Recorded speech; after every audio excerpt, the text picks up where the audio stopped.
Alright folks, it's Pitching Ace 88 and we are back. Playing Criminal Case on Facebook, playing Pacific Bay, case number 6, the first one of Bayou Blue called Bayou Blood. Let's head on to chapter number 3, where in the middle of it, I'll be giving a shout out to those of you guys who have commented on chapter 2.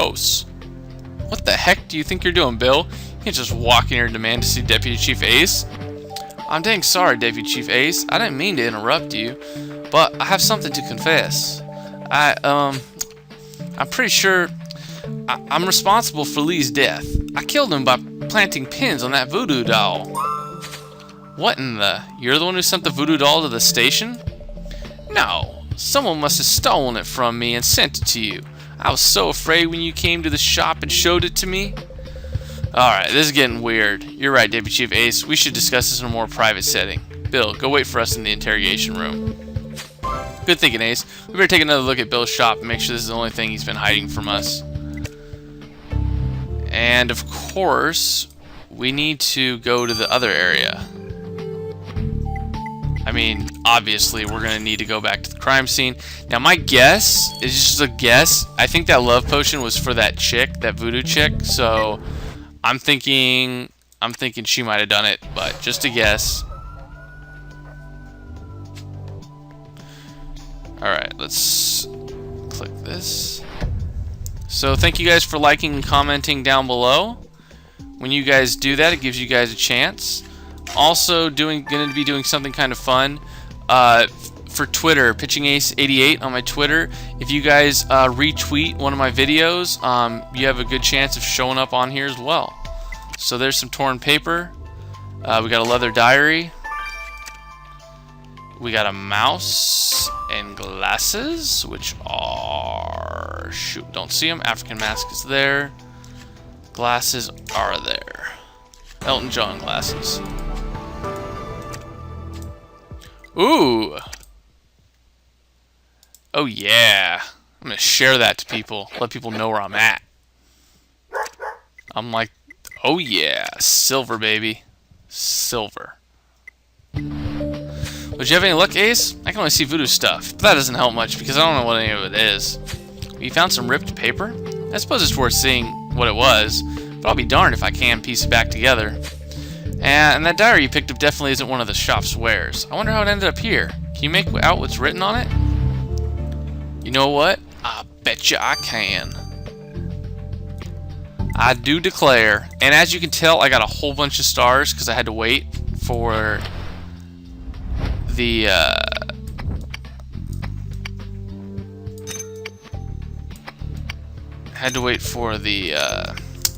gosh, what's it called? I'm trying to focus and talk at the same time. It doesn't work.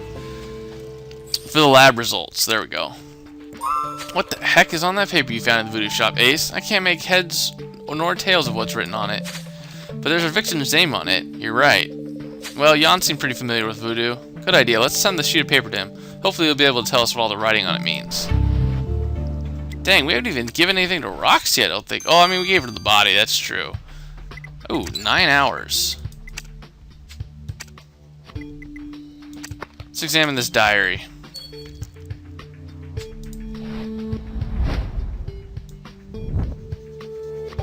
Oh, that's not good. What in the world is that? Oh, you're right. This diary must belong to Eugene. He's drawn himself there. There's also a drawing of Shauna and our victim. Alright, there are hearts around Shauna and a drawing of our victim dead. Guess you can't be clearer than that.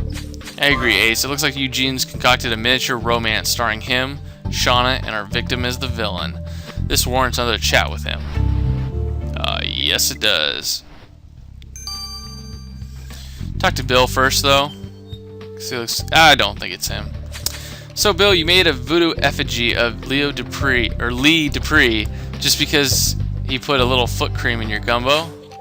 Lee tormented me. I've been eating at Chef Dupree's restaurant for years, but now I barely dare to go in. He kept calling me stupid witch Dr. Hick. I wanted to show him just what voodoo can do, but never thought it would kill him. My magic must be stronger than I thought. Maybe. Just maybe, I possess the gift of gifts. I think I've just had about enough of this mumbo-jumbo Bill, apart from the making a voodoo pincushion of our victim, did you ever hurt him physically? Oh no, I never had the courage for fighting, but I guess now I'll never need to fight, since I've got super voodoo powers. Man, I hope my accent is good, because I feel silly. But let me know, guys, if you like it. Yeah, those drawings you saw in my diary of Shauna, she is so pretty and so nice. She's the only one who ever comes to see me. Well, we didn't know you were friends. What exactly are those drawings about, Eugene? Deputy Chief Ace would very much like to know. Oh, well, last time I had an infected mosquito bite, and Shauna gave me some of her foot cream to make it better, you see? But then Lee came, and he made fun of her for being nice to me. And then he tried to kiss Shauna, but she ran away. He was always bothering her and making her angry. So I swore to myself that the next time Lee was mean to Shauna, I'd defend her. By killing Lee? Well, I know killing is bad, so I'd never have done it. But I'm so glad Lee won't be bothering Shauna anymore. There, I said it. Yeah, I don't think it was him. Yeah, so Lee was flirting with Shauna. Well, if you can call chasing her around flirting, that is. Well, so maybe that love potion you found in the voodoo shop was intended for her. You're right. Eugene mentioned Shauna gave us a foot cream, which means she uses it too. Nice catch, Ace. Well, I guess the sort of action is clear. Let's go find Shauna and ask her about Lee's advances. Yes, let's do it.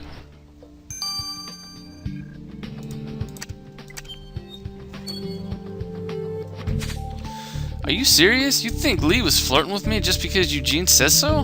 Look, Eugene's got this crush on me, and he just gets carried away. That's all. So you're telling us Lee never tried to get frisky with you? The guy had the moves of a 5-year-old kid. Thought that he could make my life hell, and I'd fall for him.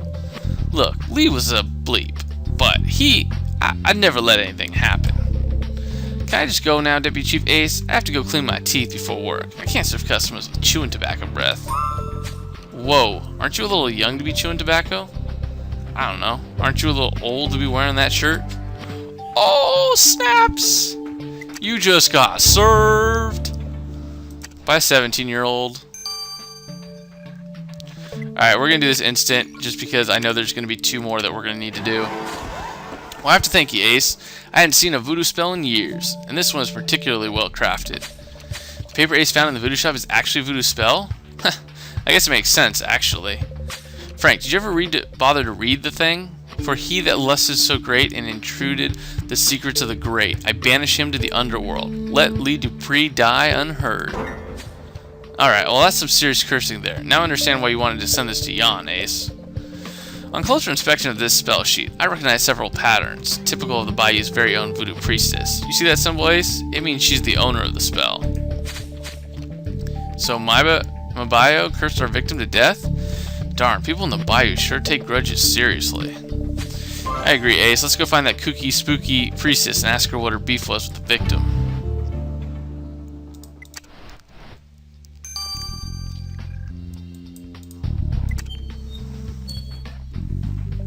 Come on, Miss Bayou. We know that you cast a death curse on Lee Dupree. Deputy Chief Ace found the spell sheet in the voodoo shop. Oh, quite possibly. I write many death incantations. Whenever someone crosses me, I always have a little excess of ire. But I usually change my mind afterwards. Well, may we know what Lee did that made you want to kill him? Oh, nothing special. If I remember rightly, he interrupted my mystical tobacco chewing ritual. The ritual is thwarted if the sacred words fall on unsanctified ears, and that boy was the least sanctified person in the Bayou. Now, if you don't mind, an evening of voodoo pampering awaits me. I have a new alligator-scented foot cream I'm dying to try out. There is something seriously wrong with a lot of these people. Alright, so this is a perfect time to reconvene. Despite my previous doubts, you've really mastered the Bayou, Ace. Thanks to your instinct and skill, we now know that our killer is a shrimp-eating, tobacco-chewing, foot-cream-loving psycho. And that matches the profiles of every suspect we have, basically. And now we need to all we need now is one last lead on our killer. But where do you think we'll find that? Yeah, you're right. We should return to the scene of the crime one last time. There's always something lurking in that swamps. Yeah. Surprise, surprise that the final straw in the coffin is back at the murder scene. I mean, don't get me wrong, I love this game. I think this game is great, but at times you're like, come on, man.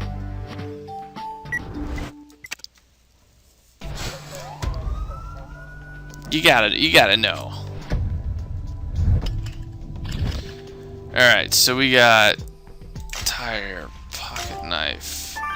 Oh, I didn't even think that would be one. Okay, then you got fishing trap, you got tent, nest, something's gonna be in there, and a hat. We won't share that, I'm only bronze. Well, it still stinks like heck down here, but I see that hasn't put you off the scent of our killer. You found a pocket knife, and it has our victim's name on it. Now that looks promising. I agree, let's have a closer look at it.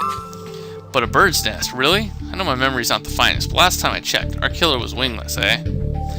Well, let me know if you find our killer nesting in it, haha.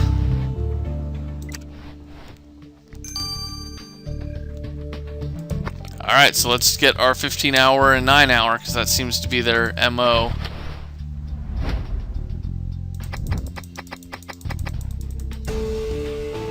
Suspenders, interesting. Huh, so you found suspenders in that bird's nest. So what? Bayou birds will make their nests out of any old thing. You want to send those suspenders to the lab? Man, you really take this whole forensic thing seriously. Well, as you wish. We'll see what Jan has to say about them. Ah, it probably is the chick. The young one. Just throwing out the guess.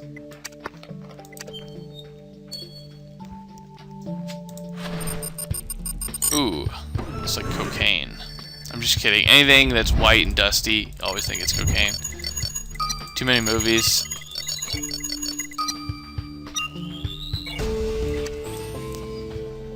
Well, that was a quick collected job, Ace. You found a powdery substance on our victim's pocket knife. You've also pricked my curiosity. Let's get the sample over to the lab and see what Jan makes of it.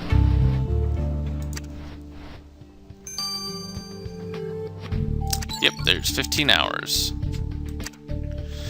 Alright guys, well I will see you guys back here after 15 hours, and you guys get to see the shout-outs finally. So see you guys all in a little bit, and we're going to arrest the killer. This has been Pitching Ace 88. Au revoir. Alright folks, we are back. Let's finish off the suspenders. Deputy Chief Ace, I don't believe I've ever met anyone with your instincts. The suspenders you found in the bird's nest are a vital clue. Wait, seriously? Of course, those suspenders show traces of the exact same batch of shrimp sauce that was found on the murder weapon and in the victim's wounds. Are you telling us those suspenders belong to Lee's killer?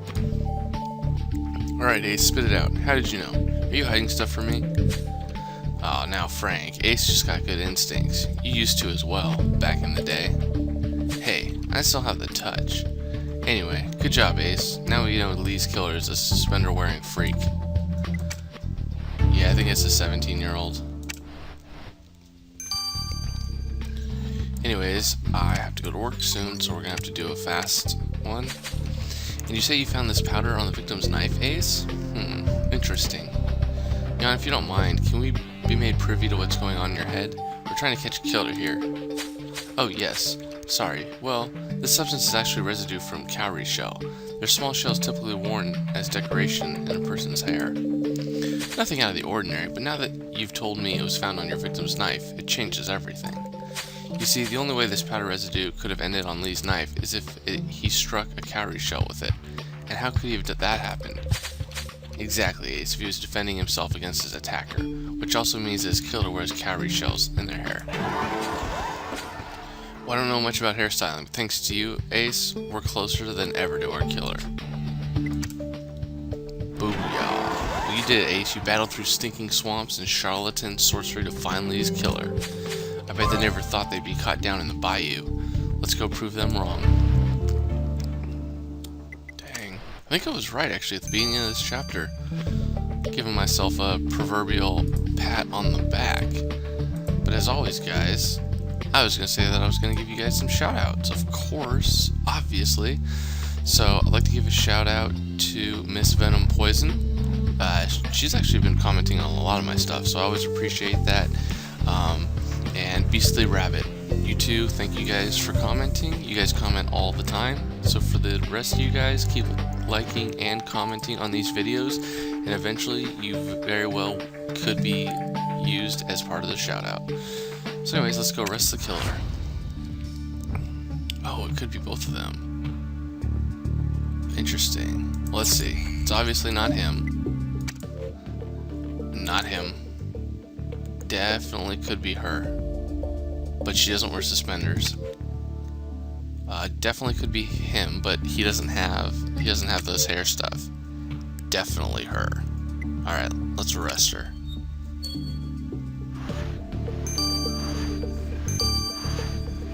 Once I knew that she did tobacco, I was like, yeah, it's gotta be her. Shauna Knox, you're in arrest for the brutal murder of Lee Dupree. You have the right to remain silent, but... No, you don't understand. One of us was going to get hurt that day, and it wasn't going to be me. Aha, so you do admit that you killed Lee Dupree. Well, I can't really deny it now. Deputy Chief Ace is caught up with me. But it was self-defense. Lee, he tried to force himself on me. What choice did I have? I couldn't live with myself if I didn't fight back, and he wasn't going to back down. Anyone who's as low as he was deserves a horrible end. Okay, Shauna, that's enough talking for now, but you'll have to face up to Judge Dante and tell him exactly what happened. You're under arrest. Now, Shauna, you've been brought before us today on first-degree murder charges, but you have chosen to submit a plea of guilty to manslaughter. But if it was self-defense, why did you have those 3 skewers on your persons in the first place? The day Lee started working in the restaurant, I saw he had a violent streak. At first, he just bullied me. But then he took a shine to me, and he wouldn't stop flirting, even though I made it clear I wasn't interested. He kept trying to corner me.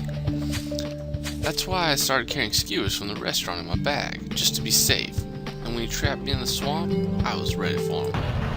I killed him with the first skewer to the heart, but I added another 2 in his shoulder so it looked like one of the local voodoo freaks did it. Voodoo freaks? Shauna, you're the one who sent Bill's voodoo doll to Deputy Chief Ace? Yeah, I'm sorry for poor Bill, but when Deputy Chief Ace turned up in the Bayou, I was scared I'd be found out. I remember seeing Bill making a voodoo doll of Lee, that he had wounds in exactly the same places, and, well, I knew Bill would believe he was the killer too.